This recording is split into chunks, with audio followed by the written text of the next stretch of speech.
సుకుమారి ఎన్నెన్నో జన్మాల నుంచి మోస్తున్న మృదుభావం నుంచి తప్పించుకోలేవు ఇంకా మాధురి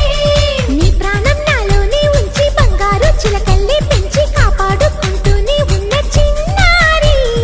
ఒట్టి మాట నమ్మలేవు మాటకారి ఒట్టు పెట్టి మళ్ళీ చెప్పు ఒక్కసారి మురిపించు నన్ను చేరి